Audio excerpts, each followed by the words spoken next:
When you send a message across the world, you probably picture it flying up to a satellite, bouncing through space, and raining back down on the other side of the planet. It doesn't. Almost none of it does. Right now, this video is traveling to you through a glass thread thinner than a human hair, lying in total darkness at the bottom of the ocean. And that thread is shockingly easy to cut. Here's the part nobody tells you. Around 95% of all international internet traffic, your messages, your bank, every video, entire economies, does not travel through the sky. It travels through cables lying on the seafloor. There are only about 500 of them holding the whole planet together. 500, that's it. We trust our entire digital world to a bundle of wires sitting in the dark, where almost no one can see them and almost anyone can reach them. So, how did the internet end up underwater? Who put it there?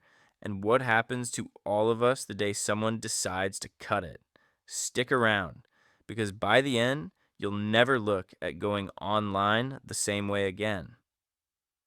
Let's start with the cable itself because it's nothing like you'd imagine. At the center is a strand of glass so thin, it's almost invisible. Your data isn't electricity in a wire, it's light. Pulses of light, flickering on and off billions of times a second, racing down that glass at nearly the speed of light. Around that fragile thread, engineers wrap layers of protection. More glass, then plastic, then steel wire, then a waterproof copper sleeve, then more steel until the whole thing is about as thick as a garden hose. A garden hose carrying the entire internet. In the deep ocean, that's all you get. A hose lying bare on the seabed, 2 miles down. Closer to shore, where ships and anchors and curious sharks can reach it, they armor it like a tank. Yes, sharks really do bite these cables. Nobody's fully sure why. But the bigger threat isn't the sharks. Now, picture the whole planet wrapped in these hoses. There's a real map of every single one, and the first time you see it, it rewires your brain. Hundreds of lines stretching across the Atlantic, threading the Pacific, squeezing through narrow choke points like the Red Sea and the Strait near Singapore. Places where dozens of cables get bundled into a corridor just a few miles wide. And here's what's wild. A handful of those choke points carry a massive share of the world's data. Cut the right few spots, and you don't slow down one website.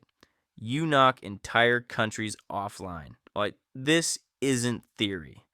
In 2008, a couple of cables were damaged in the Mediterranean, and overnight, internet across the Middle East and India collapsed to a crawl. A few cables, hundreds of millions of people. That's how thin the thread really is.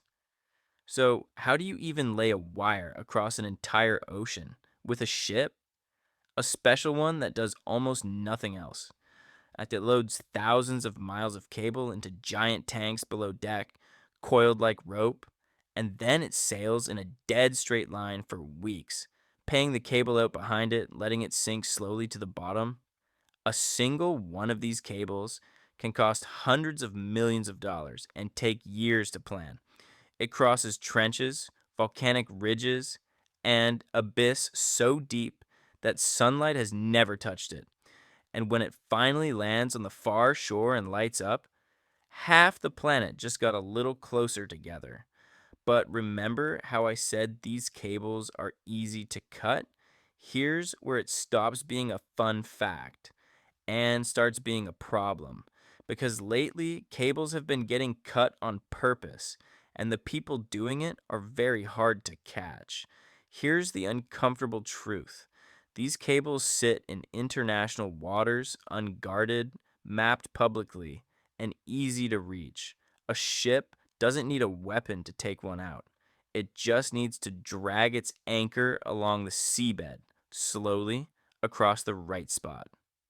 Accidentally. In the last couple of years, cables in the Baltic Sea and near Taiwan have been mysteriously severed again and again. Right as tensions in those regions spiked, ships were seen dragging their anchors for miles. By the time anyone investigates, the ship is long gone, and proving it was on purpose is almost impossible. This is the quiet vulnerability nobody designed for. We armored these cables against sharks and storms, and not against a world that might want to switch the other side off. And it answers the question we started with: who actually controls the internet? Not just governments, not just tech giants. Whoever can physically reach these 500 fragile threads, and whoever can protect them. The internet feels infinite, weightless, everywhere at once, but it has a body, and that body is lying in the dark on the ocean floor, more exposed than almost anything else we depend on. What about satellites? Couldn't they just take over? Not even close. All the satellite internet on Earth combined carries a tiny fraction of what one big cable moves in a single second. For now, and for a long time to come, the ocean floor is the internet. So, the next time a page loads in an instant, remember what just happened. Your request dove into the sea, raced across the planet as a beam of light inside a glass thread thinner than your hair, and came back. All before you could blink. The internet was never in the cloud. It was never in the sky. It's down there in the cold and the dark, held together by a few hundred cables and a lot of hope that nobody decides to cut them. Pretty incredible thing to trust the whole world to. Now you know where it actually lives.